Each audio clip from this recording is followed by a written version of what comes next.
Hello, everyone, and welcome to the Microsoft Office Add-ins Community Call. I am your host, David Chesnut, and let's take a look at the agenda for today. Joining us today is Abid Rahman, who's going to be sharing some updates around the Word API. Also, Ashima Mathura is joining us today to talk about some updates for Outlook on the Mac API. And then I'll be doing a demo near the end of the presentation of a Hello World code sample for folks that are new to Office add-ins. So before we get into the first presentation, if you have questions as we go along, just type them into the chat and we'll answer those as we go. If there's any questions we don't get to today, we post a blog summary about a week after the call. And in the blog, we post all of the questions and all of the answers from this call. So stay tuned for that if you need to catch up on anything or if we missed a question. With that said, let's go ahead and get to our first presentation. And first up today is Abid on the Word API updates. Yes, thank you, David. Thanks, everyone, for joining today. Good morning and afternoon. Just going to quickly go through what's happening in the Word API landscape. Russell, Word API 1.4, it's coming. It's not quite there yet, but we're on the way there. So going to go through 4 quick things today. These are going to be the Word Online APIs that Rowing presented during the last call. Going to go through some updates around bookmarks, shared runtime support, as well as peeping into what's coming in the next couple of months. So let's get started. So last month, my teammate Rowing presented the comments and footnotes demo, as well as the capabilities that they can provide, at least in the preview phase. So both of these APIs are now in preview for web. I encourage you to go and check out the documentation as well as the community call from last month. And please try these out, right? So these are in preview for the community to try out, provide as much feedback as possible. So once we feel like, yes, these are able to support your scenarios, we will, of course, move them over to GA. So both of these documentation is out. Please play around with them. You can just simply import that preview CDN into ScriptLab itself, and you can try out these new APIs on the web version of Word. And if you have any issues that pop up, I have a link in a couple slides to the GitHub issues page, and I think that would be the best avenue to get our attention as quickly as possible. The second one here is around Bookmarks APIs. So Bookmarks APIs was another API set that was in preview for quite a long time over the last 2 to 3 years, and it was just available for Windows and Mac. So we have now extended that support to web. It is still part of the preview APIs. There's no new functionality here. It's just the same Bookmarks APIs that were already there in preview, but now they just work on web as well. So we are at a point where it is ready to get to GA. Now we just need your feedback and support to make sure that, hey, this is working as expected on the platforms that you need it. And once we're satisfied with the partner feedback that we're getting, we're able to promote this to GA. So both comments, bookmarks, as well as footnotes are now available for Word Web. So please do try them out. Please post feedback and issues as you see them in our GitHub repo. And I have that linked at the bottom here. All right, moving on to the next capability is shared runtime support. So for folks that are accustomed to this on Excel, this is going to be very exciting for people on Word as well. So we have extended shared runtime to Word. It is now in preview for Windows and Mac, and it's on its way for web just in the coming weeks. We're just finishing out rolling our last couple items there. So for folks that aren't quite used to it, this is a brand new feature for Word. So essentially what it's able to do is you can now share the exact same runtime that you're using for your task pane as well as for your ribbon. Right, so this is essentially going to have limitless benefits, especially in the future when some of these other UX features that rely on shared runtime will be ported over to Word. But for the shared runtime feature in itself, you can do things like show and hide your task pane, and now you can just call APIs even when your task pane is hidden. So I know a lot of people have been having issues with their users trying to minimize or close the task pane, and that essentially shuts your entire add-in down. But with shared runtime, you can still continue to run your add-in in the background, even when the task pane has been closed. The second thing is you can now share that same runtime between the ribbon buttons as well as your task pane. So if you're trying to share state, and if you have any add-in related logic that you're trying to run based on the clicks that users are doing on the ribbon buttons, it is now much easier to share that context because it's the exact same runtime that you're using across the two different UI surfaces. And of course, there's also a feature in there that it enables you to configure your add-in to load and run as soon as the document is opened, right? So this is still based on per document, and the document needs to be opened once, but after it's opened once, there is a opportunity for you to change a setting using an API call that allows you to set that, hey, for this document, every single other time that the user opens this document, I want my add-in to automatically run as soon as the document is open. So all of these capabilities and more details can be found in the resources that I've linked there. Please be aware that most of this is still for availability. It still does say that it's only for Excel and PowerPoint. We are working on fixing that up, but do go ahead and try it out for Windows and Mac for Word. And I'm very much looking forward to how you can utilize this functionality in your add-ins. All right, so those were the main functionalities that are now available for you to try out in preview. I'm going to touch a little bit on what this roadmap looks like, where we are and where we're going. Please do keep in mind that all of these APIs that I just talked about, these were the top requested APIs on our developer platform, right? So before we use user voice to collect feature requests, but now we have moved on to the tech community. I will post a link to that in the chat. Please do continue to post your suggestions there. I believe footnotes, track changes, fields, and bookmarks were the top 4 requests on that tech community. So this is how we determine how to work, which things to work on from the developer community like yourselves through partner engagements and through the feedback that we get from the community, right? So what we first released there were some critical Word Online APIs for comments and bookmarks, as well as for footnotes. We understand that the Word Online APIs, they specifically have some workarounds, at least for now, on Win32 and Mac using the OXML APIs. So that's why we wanted to first release them out for online, get people unblocked there, and then take a step back and see if we need to continue to include them for Windows and Mac. So that was the thinking around having the online-only APIs. And then we switched our focus a little bit to the citation management scenario. So a few of the APIs that are out now, including shared runtime and footnotes, are focused around that scenario, and we still have a few APIs that we're working on currently. So this includes track changes support and fields API. So both track changes support and fields API, we are approaching it as that we need to have support across all 3 platforms. So when we get to a release date, it will include support across Windows, Mac, and web. Those are the ones currently in development. So keep an eye out over the next 3 to 6 months, and we'll have preview ready for those APIs.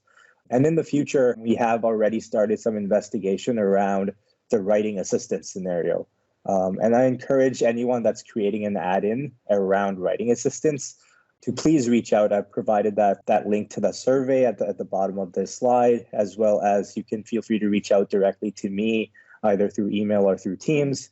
We want to learn about what you're making, especially if it's in the realm of a writing assistant. So what I mean there is if you have an add-in that's providing suggestions to the user as the user is typing, this could be things like grammar or spelling at the core level, or it can even expand to things like that are more specific to your own industry, right? So this could be either legal writing assistance, medical writing assistance, whatever the case may be. If you're working on an add-in that fits that scenario, please reach out to us. We want to learn more about it. We want to learn about what you're trying to do, what you need to do, and help you get there.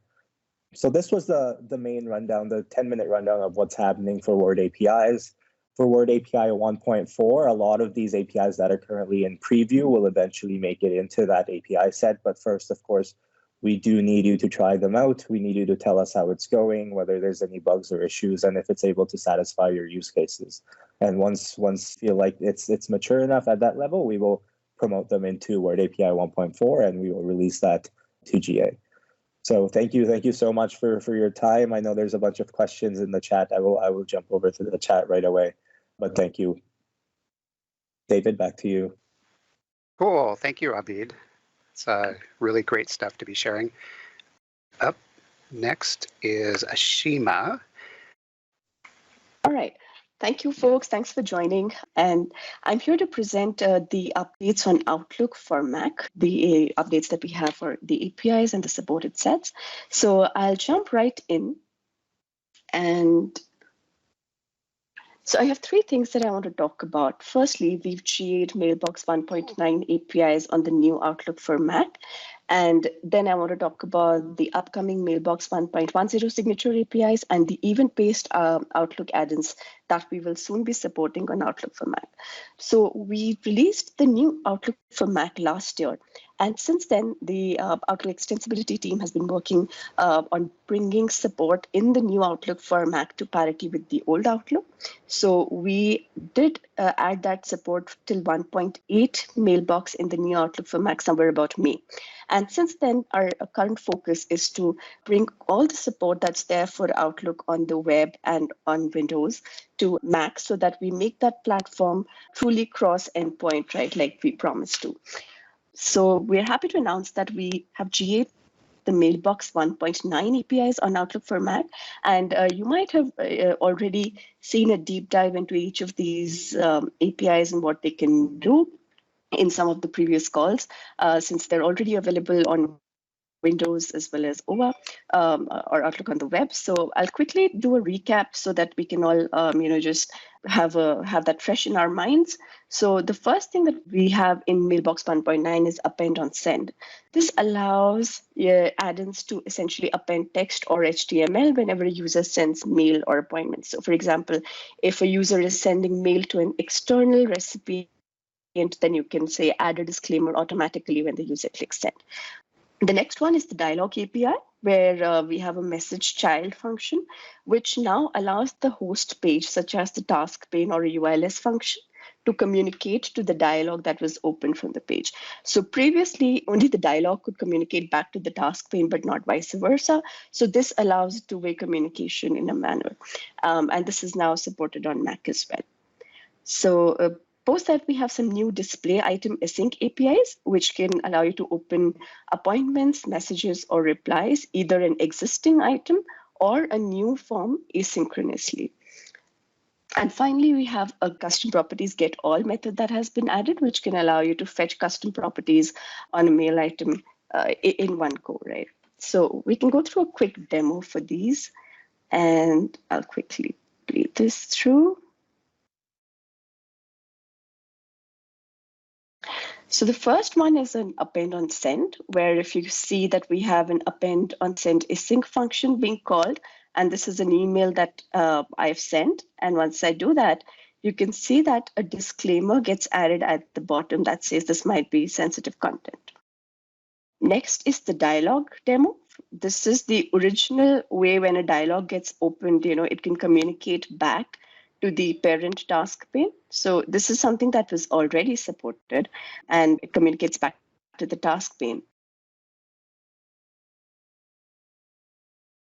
But this is a new capability where the task pane can actually send a message back to the child with the dialog message child API.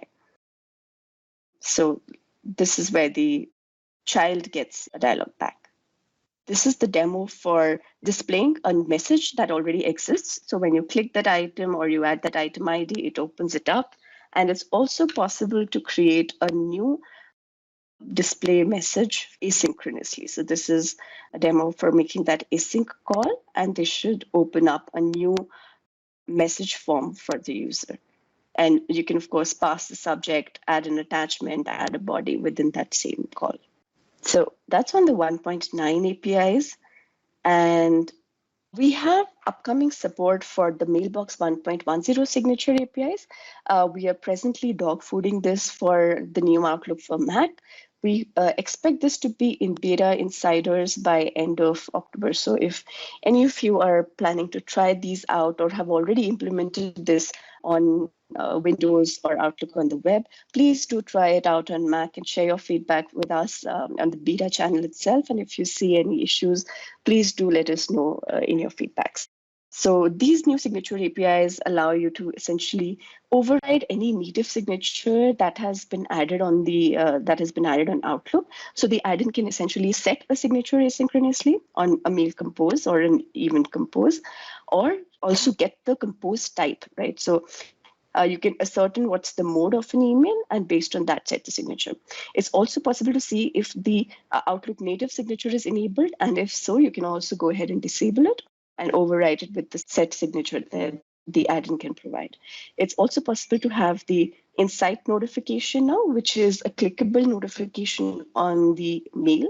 So if a user clicks that notification, it can go and open the task pane. So that's all possible with these 1.10 API set. And you will soon have that support coming on Mac as well. Event-based Outlook add-ins, I'm sure if most of you have been attending these calls in the recent past, this has been a really exciting launch for us, and it's a completely new way to launch add-ins in Outlook without a user action. So up until now, the users had to actually go and click on an add-in button to open either a task pane or to launch a UI-less add-in in Outlook. But with event-based add-ins, on a particular event, the add-in can auto-trigger. So there is no user input needed. It's a UI-less operation, and add-ins that have launched via events do not need to have a UI associated with them. Of course, this add-in is a short-running add-in. We have a fixed time interval in which the add-in can operate, and presently it's supported for all compose modes. So the events that will be available with the Mac release that's coming up will be the on new message compose and on new appointment compose. So add-ins can auto-trigger on the compose of new message. It also includes a reply all, or forward scenarios, and it can also be auto-triggered on composition of a new appointment. Now, there are some manifest changes that are required for creating these event-based add-ins. And again, I'm doing a quick recap of this. I'm sure this has already been discussed. Most of you might already be knowing this. But essentially, the extension point that has been added is the launch event extension point on the manifest, which defines which event the add-in can launch. So you can see these two launch event types on the top screenshot. One is the on new message compose, and the other one is the on new appointment organizer. So these are both the on compose events based on which, if this is mentioned, then your add-in can auto trigger. Then we also have the runtime element specified, which talks about the HTML of the event-based add-in. So for Mac, we are using the WebView runtime, which is similar to what was being used for Outlook on the web. And for Outlook desktop, you have different, you have a JS runtime that needs to be added. But for Mac, whatever has been added for Outlook on the web will also function as it is. And this is a quick demo for event-based signature add-ins. So we are using these signature APIs in this demo, and the signature APIs can launch on a new mail creation. So let's have a look at that.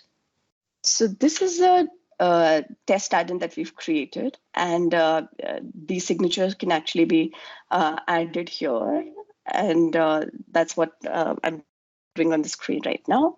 And we have different templates of the signature that can be generated, and template A can be used for, say, a new mail, another for a reply, and another for a forward event. And the users can go ahead and save that. And with auto-run integration, now the expectation is that whenever a new mail is composed, the signatures should be added by default. So you can see that the add-in launched automatically, and the signature was added. And similarly, for reply all, there's a different template that's used. And for forward, again, a different template that can be used.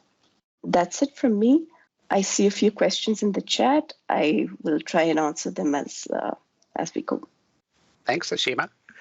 Yeah, it's really great seeing that all the information, the new stuff coming out on Outlook on Mac, and seeing the roadmap for that. I'm going to do a demo here, so let me just bring up my desktop.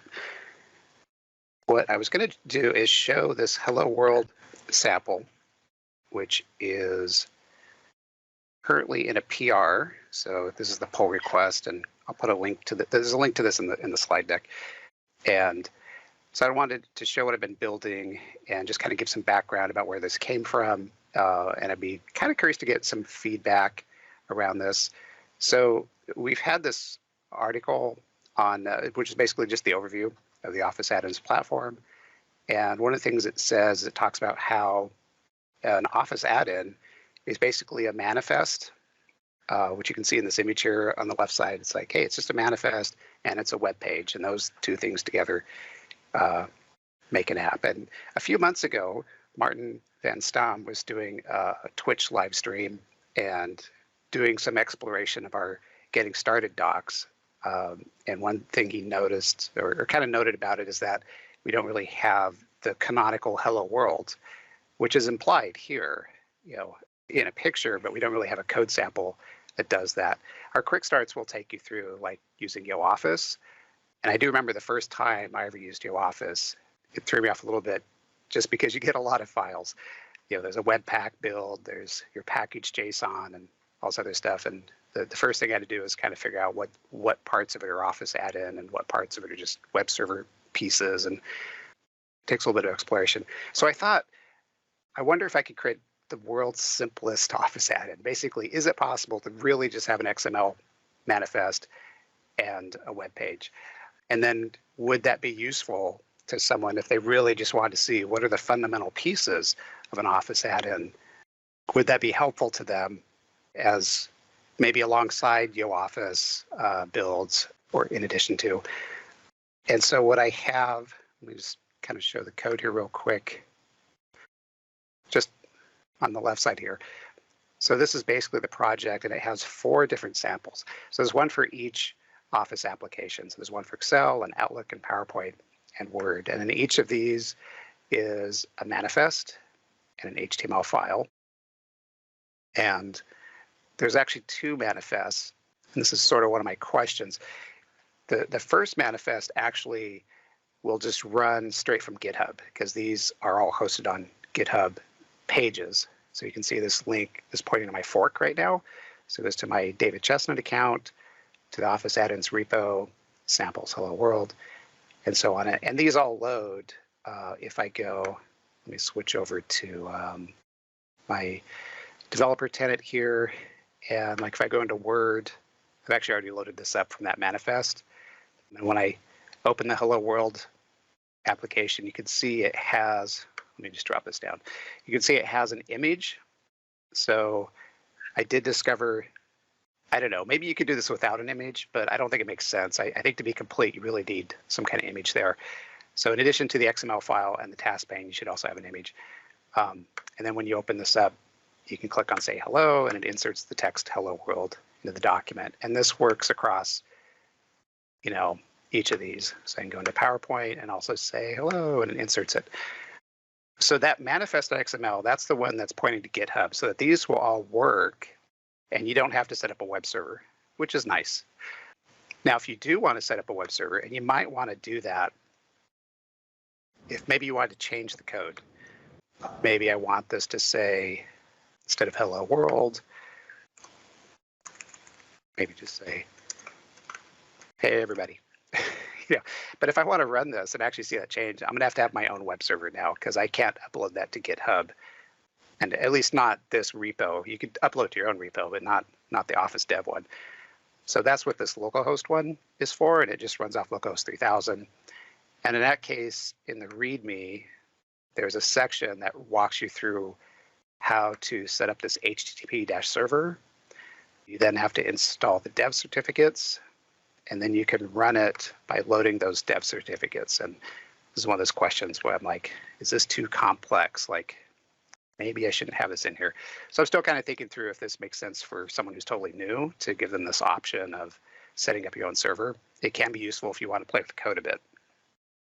Now, in terms of the code, what I think is interesting, like let's go back just to Excel. You can go through the manifest and say, okay, this is one of the fundamental pieces. I have this manifest. Its purpose is to describe my add-in to Office. So it has a unique identifier, some version info, what's the name of the provider, probably your company name. You can give it a display name and a description. These are things that will display when it first loads into the document, and so on. And so This is pretty much as small as I can make it. I'm going to make another pass through this. There might be a few more things I could get out of this because my goal is to try to have as few lines of code as possible, just to see how simple this can be. And then the task pane, this is a combination of HTML and script. So the fundamental pieces here for a beginner are you've got to load the Office.js library. That's what this script tag's doing here. Then I have the body, which is just the hello button. And then you have to call office.onReady so that you know that the library is loaded. Here, we just do a check to make sure we're in the correct host because this is designed for Excel. So we want to make sure we're not in Word or PowerPoint or something else somehow. And then we wire up the onClick event of that button to the say hello function. And then down in the say hello function, we're calling the Excel API run. And we're going to basically get the active worksheet, get the A1 range, set the value to, well, hello world, basically. I already changed this. And then we'd want to call context sync to actually dispatch that command to Office so it runs, and then we return. And that's it.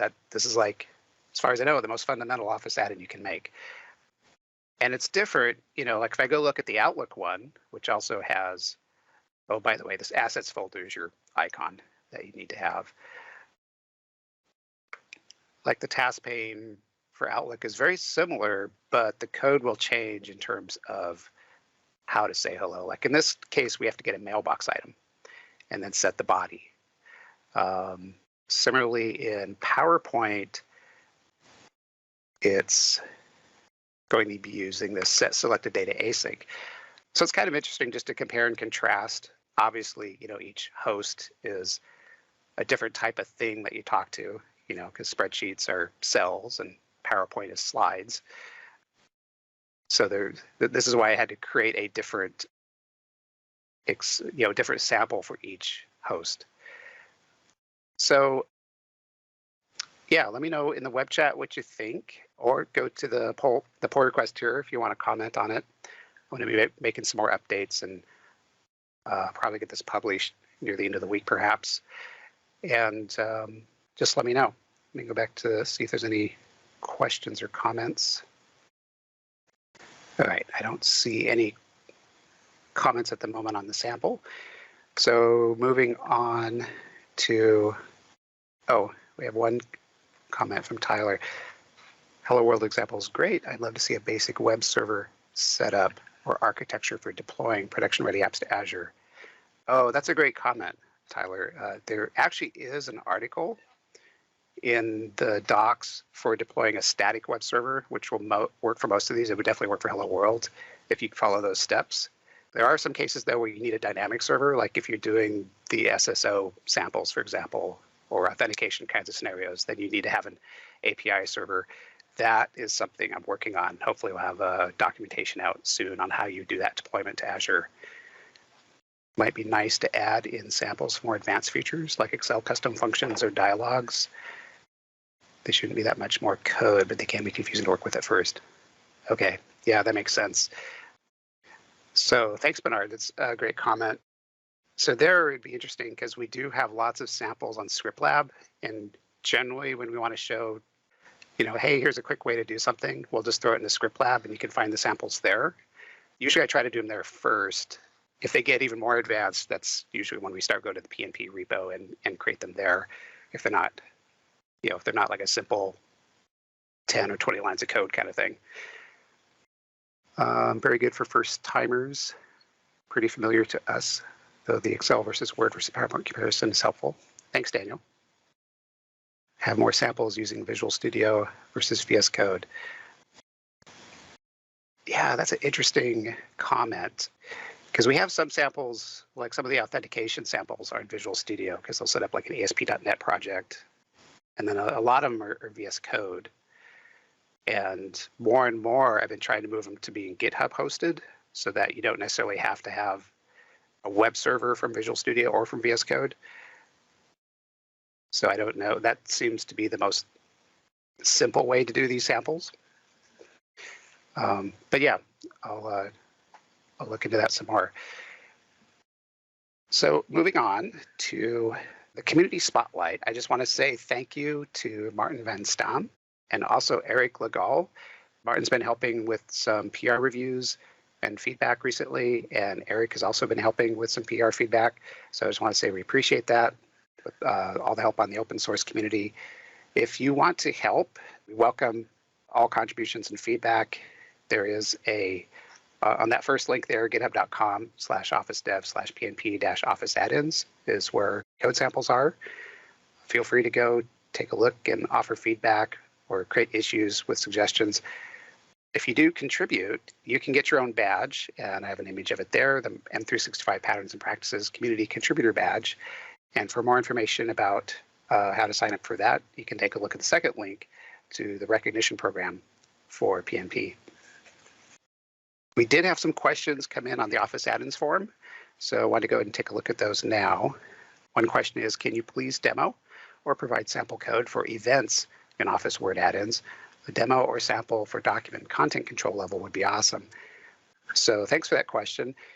If you go to the github.com/officedev.org and search for Word, you'll find several code samples out there that might have the information that you need. Now, we'll point out they are archived and they're older, but they all should work.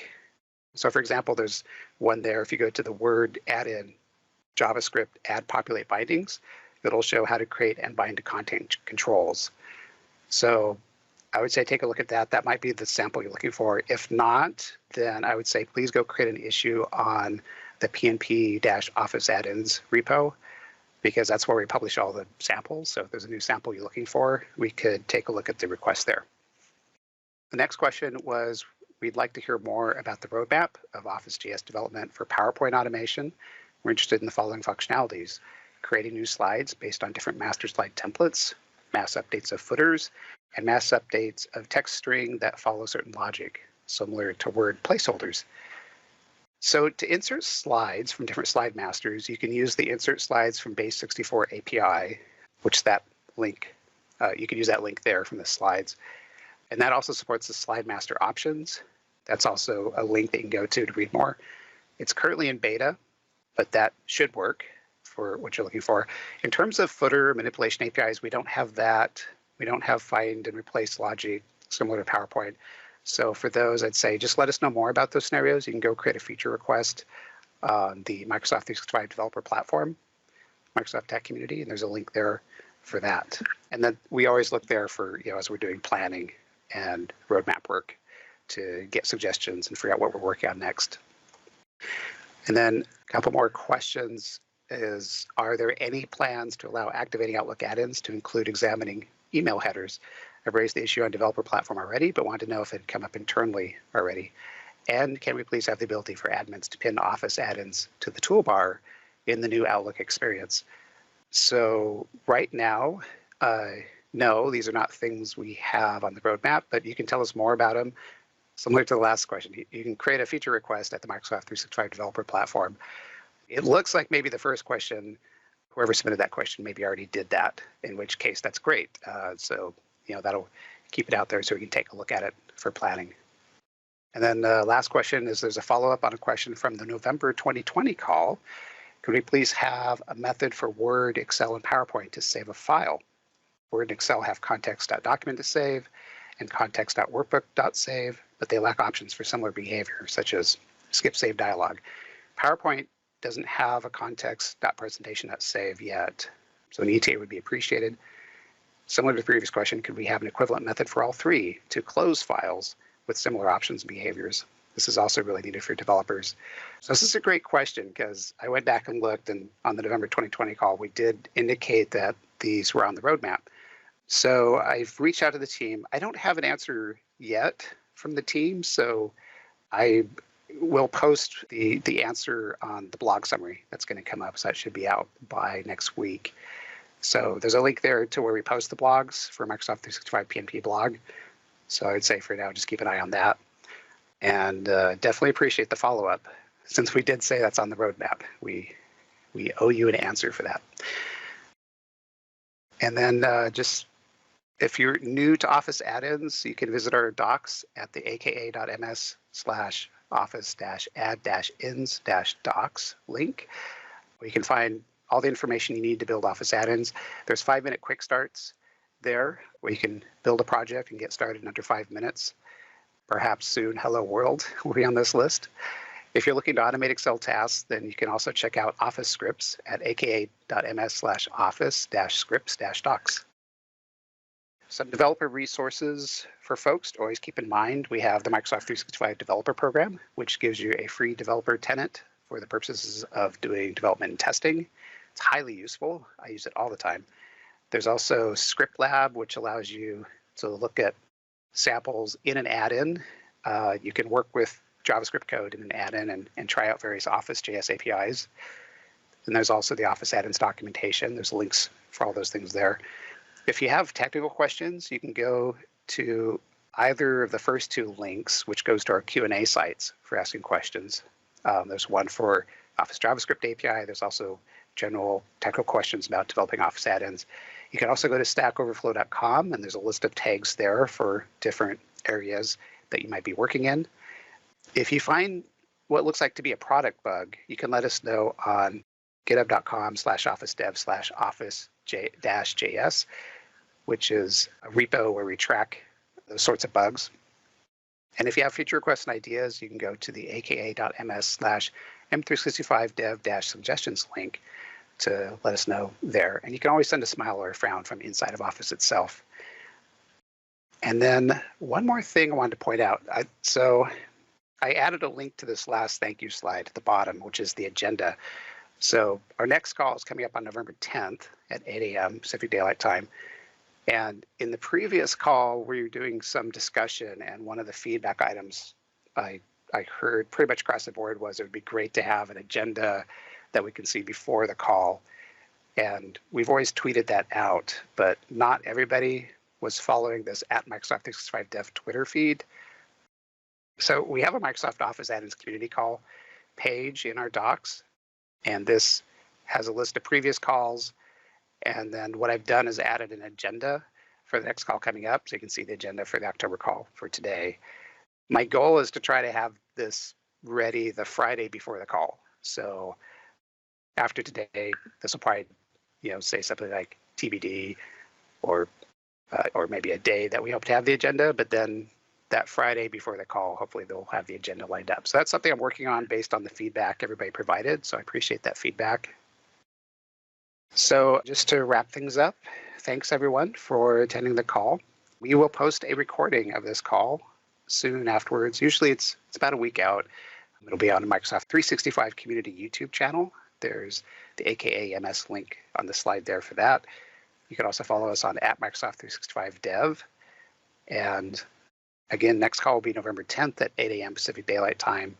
The first link there, that first AKA MS link to Office add-ins community call, will give you the invite on your calendar. And the second link goes to that page I was just showing, which has the agenda as well as previous call links. And if you have any questions you want to ask in advance of the call, go to the aka.ms/office add-ins form link, and you can submit questions there. And I work with the team to try to get all those answered on the next call. So again, thank you very much, everyone, and we will see you on the next call.